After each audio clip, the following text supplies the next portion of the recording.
The allied seed and variety improvement industries are critically important aspects of vegetable production systems in California. The state is home to a number of both public and private sector efforts that have done much to enable truly state-of-the-art vegetable production to thrive in California now for many decades. The people who work in a range of ways to improve vegetable seeds and crop varieties are part of a very dynamic, specialized, and quite complicated enterprise, and are a very important segment of sustainable vegetable production. Well, my name is Kent Bradford, and I'm a professor in the Department of Plant Sciences at the University of California at Davis. I'm a seed biologist. I'm also the director of the Seed Biotechnology Center here at UC Davis for the past 18 years. Most vegetables are annuals. There are a few perennials, but for the most part, vegetables need to be planted every year, so they have to start from seeds. So the seed development, breeding, seed production, distribution, and so on is extremely important for the vegetable industry. All the crops that are possible biologically to make hybrids, for example, so that is hybrid seeds where you have two distinct parents that are crossed then to make seeds that are sold to the farmers. Makes this process even more complicated because now you're breeding both parents, you're making a cross every year in the field. Often that needs to be done by hand, believe it or not. So for peppers, tomatoes, things like this, a lot of that goes on with a lot of hand labor, actually removing the pollen or emasculating the female plants, putting pollen on, tagging those flowers, collecting those fruits, and so on. Not always. We have many that can be made in the field. Brassicas, for example, all of the broccolis, cabbages, and so on. Those are all hybrids, but have other ways of manipulating the fertility of those plants to make hybrids. But the point is that the process of making seeds for vegetables is very complicated, very involved. Perhaps the most interesting one is triploid seedless watermelon seeds. Those plants that produce seedless watermelons do come from seeds, so it's very tricky to make seeds that then produce seedless fruits. The process of developing new varieties and then making seed, particularly in vegetables, is highly technical and quite a complicated process. The breeding starts back, for example, even in wild species or related species that can be bred. For example, a major target of all breeding in vegetables is disease resistance. Often this is the most limiting factor in production. Spinach right now, for example, is having terrible problems with downy mildews, and the main way to approach those is through new varieties. So breeders start back with wild germplasm if necessary. Make crosses and back crosses to their cultivated lines until they can incorporate traits that they need. At the same time, they have to be also aiming for production traits. They have to be growable, harvestable, high yielding, and they have to have consumer traits in mind. What do consumers really want? And that varies greatly. Most vegetable seed breeding companies operate globally. That is, they operate in 100 to 120 countries around the world. And watermelons are a good example. In some parts of the world, people like really big watermelons with lots of seeds, and or else they're not considered to be good. Here, for example, little small watermelons, seedless, that fit in your refrigerator have really disrupted the market and have taken over. So consumer needs and wants are very important. Flavor is becoming more and more important to consumers. And in the meantime, always focusing on disease resistance, insect resistance, production traits that growers have to have. So then what they actually do is a lot of crosses. That is, they make sexual crosses between the plants, transfer whole genomes essentially, and then sort them out. So it's basically, all breeding is basically a process of creating variation and then narrowing it back down. So once they have that and have a variety, if it's an open pollinated variety, we have, for example, lettuce, other crops where it's very difficult to do anything but just let the plant self. So we have beans, lettuce, and so on that are largely self-pollinated varieties. It's a matter then of growing the seed and producing that seed in a very careful way. Making sure that it's been rogued, meaning off types are removed and so on, and to keep the seed pure. For hybrids, it's a whole different thing, where then during the breeding and development, they're breeding both parent lines, male lines and female lines, which then when combined give additional uniformity and additional vigor and productivity. That can be interesting and tricky in certain cases to make that all work out. So the breeders have to know the breeding pools, the two parent lines and so on. In that case, that's generally because it's possible to do hybrids in some ways. So for example, by insects, that makes that easy, but those same mechanisms probably mean that in the parent lines you have to do hand pollination. So in some cases it's easy to maintain the parent lines, sometimes it's easy to make the hybrid, but there's always one step that's probably by hand or more difficult to do. And so all of those things have to be done. Some crops, in addition, you think of onions. Onions are a hybrid crop. It's actually one of the first vegetable hybrids ever developed. But it's also a biennial crop, meaning it doesn't flower the first year, it flowers the second year. So you're talking about long time frames in order to do seed production. I visited with a seed company that was planning its onion production schedule, and their spreadsheet went out at least 10 years, because you have to think of the timeline of getting the parent lines. You have to grow the parent lines, and you have to produce seed of that somewhere. Then you collect those, and then you have to grow those in a location where you make the hybrids, and so on. And then those have to be prepared and go on to be sold, and so on. And so if you have a 2-year cycle in the field every time, you can imagine that takes a long time frame to accomplish all that. Multiple locations around the world, all kinds of logistics involved in all that. So it's quite I think, something that I tend to tell people. People to say, well, why shouldn't farmers just save their own seed? Why do they have to buy seed from these companies and so on? And my response to that is, why don't you just build your iPhone on your kitchen table? I mean, could you do that? It's a very complicated thing to do, and seed production, particularly these days, is equally complicated. It takes years and years and lots of technical input in order to accomplish that.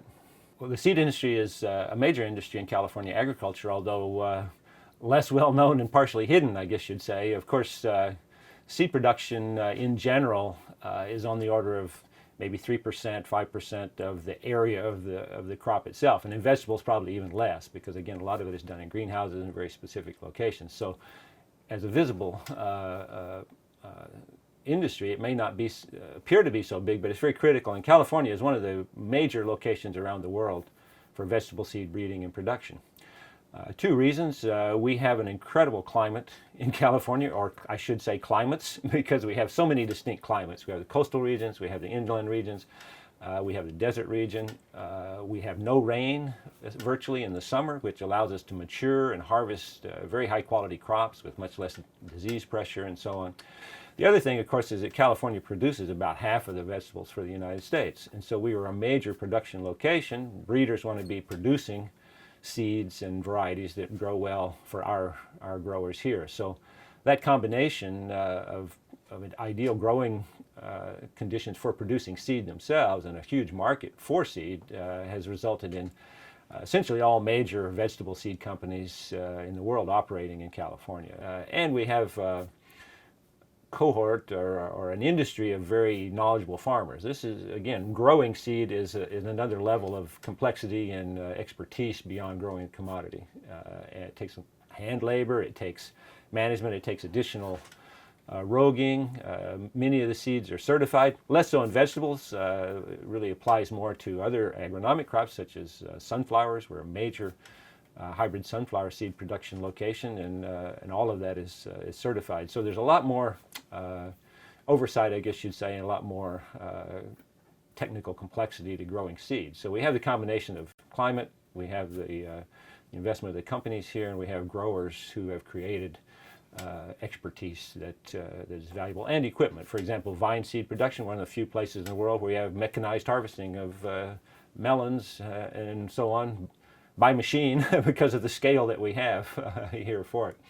So all of those things have created a very big industry. The California seed industry as a whole sells primary productivity somewhere around probably $800 million a year.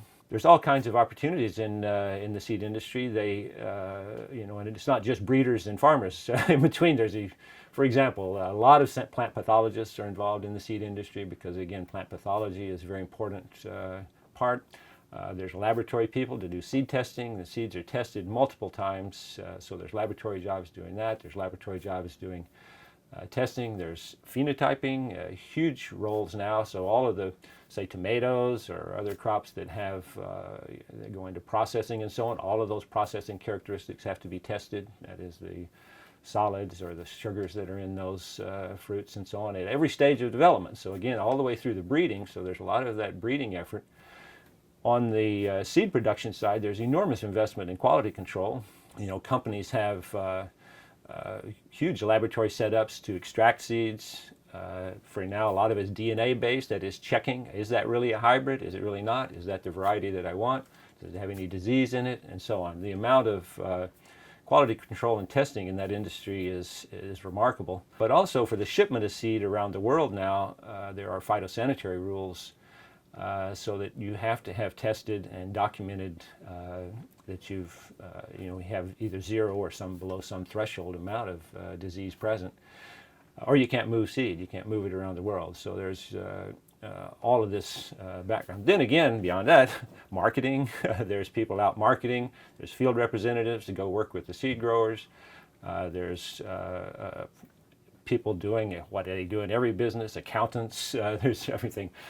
We actually offer through our Seed Biotechnology Center a course called Seed Business 101, where we encourage people new to the seed business to come and participate in this class, work with groups, and this is across all job categories in the seed industry. Particularly the vegetable seed industry is one of the most complicated businesses there is. I've had CEOs who've come from other major businesses to work in the seed industry, so this is the most complicated thing they've ever seen because of the logistics, the international aspect, the complexity and the technology that goes into it, but then also it's agriculture. You have the variability of weather, and all the things that you really can't control, and that's what really makes it more challenging. Is it's not like a production line you can just turn it off. It's actually, as I said, it's years in advance that you have to be scheduling these things and projecting markets, projecting demand.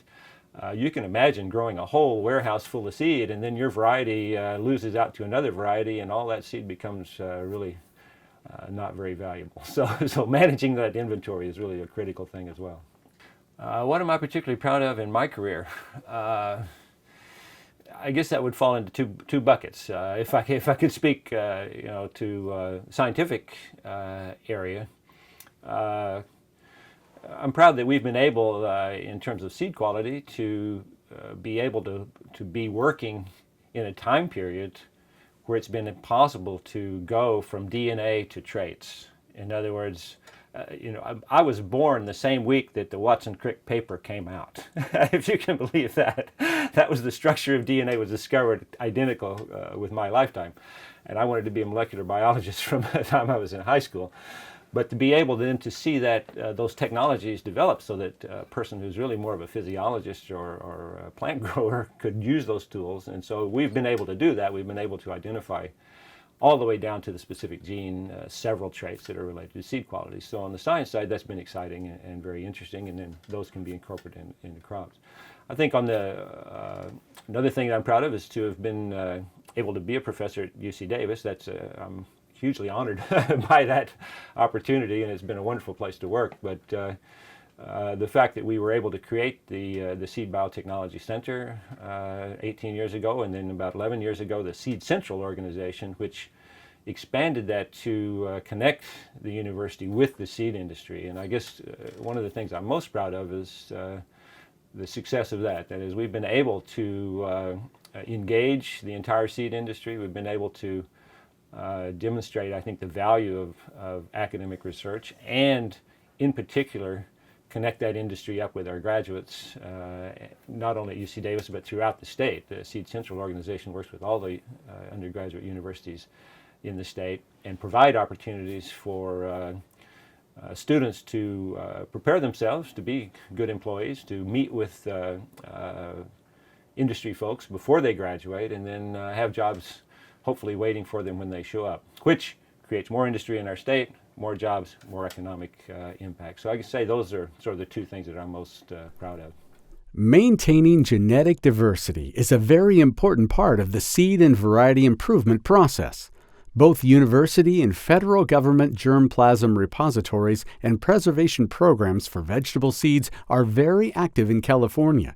These facilities not only maintain quality, viable seed resources for a wide range of genetic traits, but they also provide material worldwide to both research and commercial variety improvement programs. Well, I'm Roger Chatelet. I'm the director of the Tomato Genetics Resource Center at UC Davis, and we're in our greenhouses located just off campus. So the Tomato Genetics Resource Center, or TGRC as it's known, is a seed repository, or sometimes called a gene bank, of different tomato varieties, wild species, mutants, and other types of stocks of tomato. And these are maintained in our greenhouses. You see a few plants that are growing here now. These are ones that we're growing this year just because we need more seed. We need to refresh the seed. And I'll show you how we do some of that, how we multiply the seed.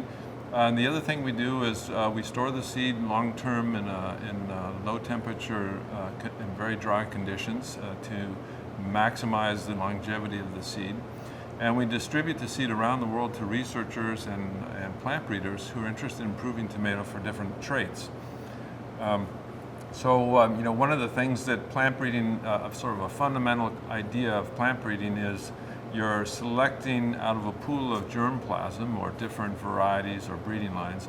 You're selecting for improved lines that have traits of interest, whether it's higher yield or better fruit soluble solids or flavor, etc. So that requires a source of genetic variation. And sometimes breeders find that in the lines that they work with, in their selected breeding lines, there's not enough genetic variation. So for example, they might need resistance to a new disease. So in California, for example, there are new diseases that are on the horizon, and current varieties may not be sufficiently resistant to those diseases. And when they need new germplasm, they come to our center because we have the world's largest collection of wild species, of wild relatives of cultivated tomato, and that's where the new traits come from. And so we maintain this collection and as a resource for breeders for improving varieties towards the future. Our seed collection includes over 4,000 different lines, and this is roughly evenly split between wild relatives of tomato, mutants, so these are single gene mutations that have either been induced or just observed as spontaneous mutants, and other types of genetic stocks. These would be breeding lines that incorporate disease resistance in early generation tomato types, for example. So total over about 4,000 lines. Now for the wild species, each line is potentially quite heterogeneous. So they're mostly outcrossing species, so they require bees to cross-pollinate them, and that means that each of those lines are genetically heterogeneous, kind of like a human population. If you take two people, they're genetically different, and it's the same with these wild tomatoes. So when we say we have 4,000 lines, it's actually it's much more than that in a sense, because each individual plant of those wild populations is often different from all of the other individuals in that same population. So there's a lot of genetic variation in the collection of 4,000 seems like a small number, but it's quite a bit of genetic variability. What you see here in the greenhouse is a selection of different lines that needed to be grown this year because we didn't have adequate seed, or the seed germination rate was too low. So we grow them out and then we pollinate them to produce seed. And we do the pollinations in different ways depending on what type of material it is. And so we have a large number of plants here. There are actually about 75 different plants from the same individual collection collected at one site in northern Chile. To keep the wild germplasm supplies viable, Roger and his team do considerable, careful, and time-consuming pollination work by hand. So we've been so far talking about tomato and the tomato germplasm collection at Davis. But for all the vegetable crops and all of the major crops generally, there are similar collections around the world, in the U.S. included. The Davis collection is specialized just on tomatoes. There's another collection at Davis on clonal crops. So these things would be things like grapes, walnuts, all the prunus species like apricots, plums, etc. And there are several repositories like this around the U.S. that are part of an integrated national system called the National Plant Germplasm System. And so for all of the major crops that we rely on, breeders are using traits that are drawn out of the collections of the National Plant Germplasm System ultimately, and that's where the new traits are coming from, and they're bred into new varieties that we enjoy and can take advantage of. Just using tomato as an example, if it were not for collections such as these, we couldn't grow tomato in many areas where they're actually highly productive. Plant breeding basically involves two fundamental processes. One is making crosses between varieties, different lines, different selections, and then the other is growing things out and evaluating them and making selections.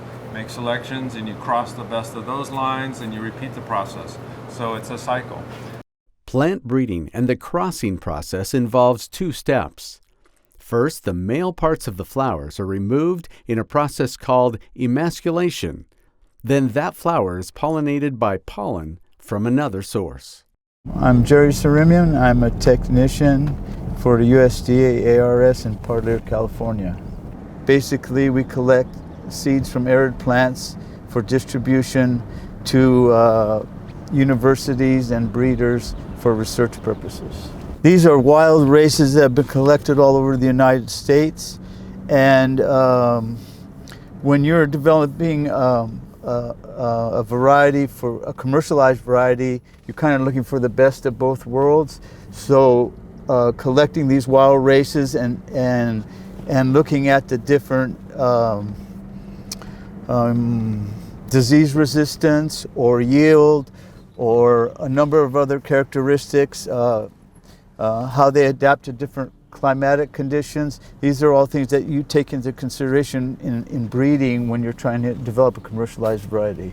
California is a long day, has a long summer, so it's a long growing cycle and compared to the other repositories across the United States. So basically they selected California to grow out all these seeds for the other repositories. We're growing it out, letting it go to seed. Like right now it's bolting. So in a commercial setting you wouldn't want it to bolt, you would harvest before that, but we're letting it go to seed. So you see it bolting, it's flowering, and so basically after that we'll collect the seed. I farmed for 24 years. I've been working with USDA here for over 18 years, and basically I like it because you get to experience a variety of growing different crops, and so you see things in wild races that you wouldn't normally see in commercialized variety. In addition to the use of traditional breeding techniques and reliance on wild germplasm sources of genetic diversity to improve seed and crop cultivars, a number of new gene editing tools are now available that may allow us to more quickly and easily create new varieties. My name is Diane Beckles, and we are in the Department of Plant Sciences at UC Davis. We have a number of projects, some that start with basic biology, or we want to be able to understand the role of genes in determining phenotype. And so for those projects, even though we're not going to have a cultivar at the end of 3 or 5 years, what we're doing is building basic information that we think will be useful for other people to do just that. The other thing that we're really hoping to do as well is to use the knowledge of genes to help develop biomarkers. So this could be a useful way of tracking certain produce. I should mention that we work on fruits and vegetables. These are perishable, and it's really important not only the traits that you breed at harvest, but how those traits translate from the field to the consumer. So how genes behave in that space from the field to your table is also really important, and we'd like to understand the role of genes in determining quality and shelf life. One of the traits that we're really fascinated by is called post-harvest chilling injury. And you may not have heard about it before, but it's actually really important, and it helps to explain why some fruit and veg don't taste as good when you buy it from the supermarket versus when you grow it at home. So if your fruit, vegetable, or even tuber originated from a tropical or semi-tropical region, chances are if you put it in the fridge, it's going to be damaged. It may not taste as good, it may not look as good, and in some instances, the spoilage may be accelerated, maybe sped up. That's contradictory. You put things in the fridge to enhance shelf life, but for tomatoes and basil and nectarines and peaches, if you put them in the fridge, then you're actually harming potentially these crops. So we have some candidate genes that we think could be important in explaining why some of these species are sensitive to refrigeration. And we're starting the process of looking at the function of those genes in wild species and in the species that you would get in the supermarket, and transferring genes between these different individuals. And in so doing, we really hope to get a better understanding of this chilling injury problem. So this could mean that you can put your tomatoes in the fridge and not worry about having them taste mealy or not having a good flavor. And for producers and farmers, they would actually be able to use a fridge, refrigeration, for a better shelf life. Traditionally, when people have done basic research on produce, it was hard to imagine that you could take that gene and edit it or manipulate it and have it be sold. But now with with the advent of gene editing techniques, it is entirely feasible that you can study a gene, determine that it has an important role to play in the crop, and in a way that's fairly cheap, fairly easy, and then without all the cumbersome government regulation, get it from the lab to your table. You could take this knowledge and use it in a traditional breeding approach, but we're not limited to that now. And this is important. Traditional breeding has taken us from crops that were low yielding and didn't have very exciting attributes 50, 75 years ago, to this amazing array of products. But with climate change, with sophistication in terms of what consumers expect, it's good that we have additional tools to take information about genes and to be able to modify them. The process starts with what we call transformation. So it's basically we introduce the gene of a foreign gene from another species into the tomato plants by the help of a bacteria called Agrobacterium tumefaciens. And then we have to regenerate that initial tissue into a whole plant. I have to wait until the plant grows, it makes fruit, and then I harvest the fruit and collect the seeds so I can grow those plants again, extract the DNA, and check if those plants are transgenic or not. Yeah. Here we are not trying to produce or generate a tomato that is going to be available for the farmers. This is a proof of concept and it's basic science. My name is Rick Falconer. I'm Managing Director at Reichswan Seed Company, Reichswan USA. And we're here in Salinas Valley, close to Gonzales, California. And we're at our research farm. At this facility, we breed and select leafy vegetables primarily. So lettuce, spinach, brassicas like broccoli, cauliflower, and cabbage. Our company does a lot of different vegetables, asparagus to zucchini, and we work very hard to develop new varieties. Variety development is our biggest task, and through plant breeding, it is what our everyday job is. And it's basically, to really bring it down to the simplest form, it's selection. It's evaluating different varieties, either thumbs up and thumbs down, and we're doing that constantly on a daily basis, thousands of times during the day, and evaluating different traits of varieties. Some of it is yield, pest resistance, insect resistance, but also we do a lot more these days in consumer traits. So flavor is really big now. Appearance, size, unique shapes and colors. And so, yeah, the industry is very dynamic. We have a lot of scientists working with us, but we have a lot of business and development people as well. Yeah, this is a typical research farm that Reichswand has and every seed company out there. Out here we have zucchini, we have beets, and several varieties of lettuce. And this is what we call a trial. We use that word a lot, a trial. And there may be 12 varieties, or there could be 250 varieties. And in this process, we're measuring and comparing to standard varieties and going through and taking the various data.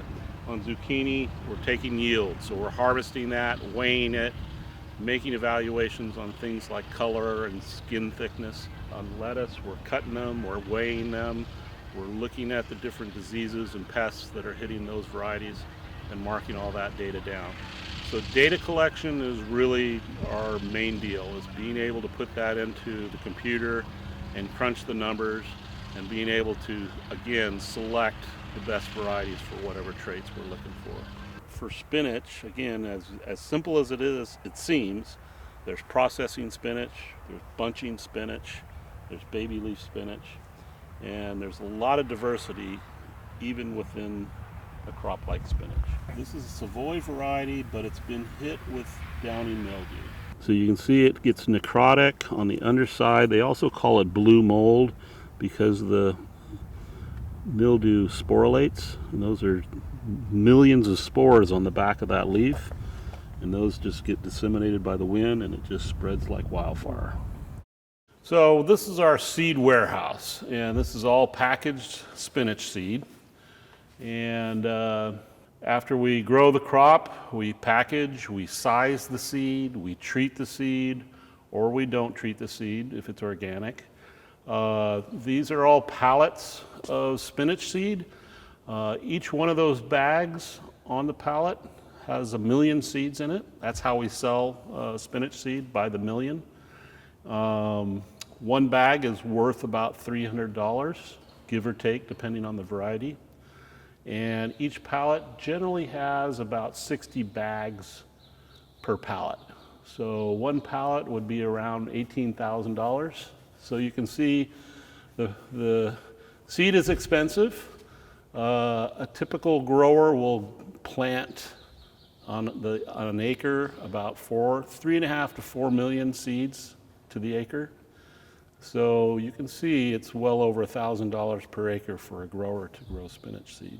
A typical seed label contains the variety name. This one's name is Platypus. Before it was commercially on sale, it had an experimental number, and that's the number that Reichswand gives it, 51707. And in the early phases of development, it didn't have the commercial name yet, but it was known through the selection process, through all the phases, as 51707. We have here a designation called precision seed. It's basically sized seed. So it goes through a series of screens and sizing equipment. This particular one shows that the range of the seed is 2.75 to 3.50 millimeters. On a seed lot, you're going to have the genus species of the crop. You're going to have the germination. We're required to list the percent germination.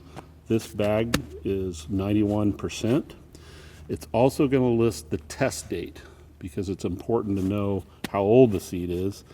The germination test on this particular lot was on December 14th, 2017. It also gives the seed count, so the number of seeds per pound. And then other various pieces of information that we're required to put. This is untreated seed, so there are no fungicides applied to this seed. So this seed is not organic seed, but it can be used with organic growers because it's untreated. Spinach seed grows in many different areas of the world, but 60 to 70% of spinach seed is grown in Denmark. Denmark has, number one, the infrastructure and the expertise of the growers in that area grow good spinach seed, but also it's at a high latitude. And that's required on some varieties because with those long days, the spinach plants bolt and they'll go to seed. If you plant some of those varieties in lower latitudes, let's say here in California, it'll be a long time before it sets seed or flowers. So not only Reich Swan, but most other seed companies have some presence in Denmark to produce spinach seed. We also produce in the US, in Washington, Oregon, on some varieties. Those are faster bolting varieties. So we do produce some in the States. Tony Turkovich of Winters, California, is a vegetable seed producer who grows a variety of vegetable vine crop seed. His operation is highly specialized and relies on a range of growing, harvesting, and seed processing techniques. I'm Tony Turkovich, and I farm here. Button and Turkovich is the farming operation in Yolo County near Winters, and we're in a cucumber seed field, a hybrid seed production. When we planted this, we planted a male row, which is the row I'm standing on that we've destroyed already. And then once it came up, then we planted 4 rows of the female seed that the buyer wanted. And so we had to separate them so that they would bloom at the same time, because we want the pollen from the male flowers in the male row to pollinate the female plants. So once it was done pollinating, then we came in and we destroyed the male row because that would not have the hybrid seed that we want. Some people do a 3-bed, we're doing a 4-bed and 1. Some do 3 and 1. So once it matures, then we harvest. We do this for cucumbers, squash, hybrid watermelon, any of the hybrid melons or things like that. We also grow open pollinated, but that would be just one seed on the whole thing. It wouldn't have the male female, just one set. And then the same concept though is done in the onions and the sunflower that we grow. The sunflower females are male sterile, so they only can take the male flowers. On some of the male pollen, on some of the vine seed, we have to use a growth regulator on the females so that the male flowers are not potent, and so for a period of time we'll spray for a period of time so that during a 2-week period, whatever pollinates we know can only have been pollinated by the male pollen on the male row. Depending on which seed. Sunflower, there's more demand, so a lot of people grow the sunflower seed.